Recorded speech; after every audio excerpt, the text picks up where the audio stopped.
Hello friends, আমি doctor Arindam Das, laparoscopic and minimal invasive gastrointestinal surgeon.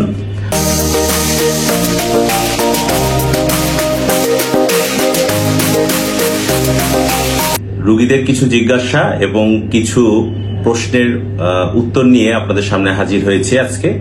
বিশেষ করে পিত্তথলির পাথর অপারেশন করার পরে, সেটা ল্যাপারোস্কোপিক পদ্ধতিতে হোক কিংবা ওপেন পদ্ধতিতে হোক, যে পদ্ধতি হোক, পিত্তথলি পাথর অপারেশন করার পরে রোগীরা বিশেষ করে জানতে চায় যে ওনারা কি খাবেন অথবা তাদের জীবনযাত্রার ধরনটা কিরকম হবে।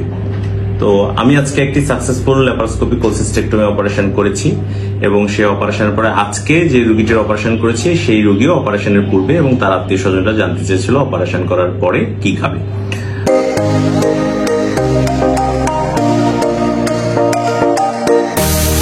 সাধারণত আপনারা সবাই জানেন যে পিত্তরস তৈরি হয় লিভারে।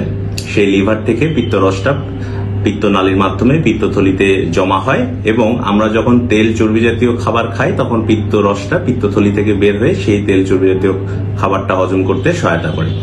যেহেতু পিত্তথলির পাথর অপারেশনে শুধুমাত্র পিত্তথলি বাদ রেখে পাথর বের করার কোনো পদ্ধতি নেই, তো পিত্তথলি সহ পাথর সহ পিত্তথলিটি পুরোটাই ফেলে দিতে হয়।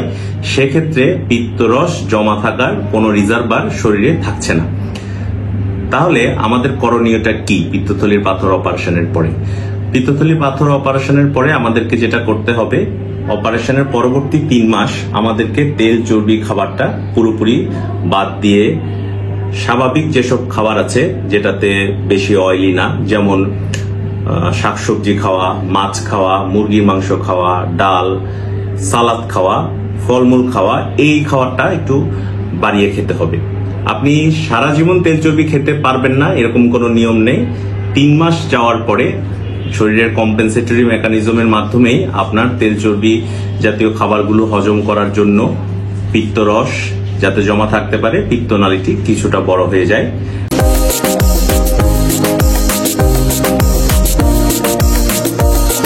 অপারেশনের পরবর্তী 3 মাস আপনি কোনো ধরনের অতিরিক্ত তেল চর্বি, ভাজা পোড়া, ডিমের কুসুম, মাখন, দুধ জাতীয় যে কোনো খাদ্যদ্রব্য, তারপর গরুর মাংস, খাসির মাংস, এই জাতীয় খাবারগুলো পারতপক্ষে অ্যাভয়েড করবেন।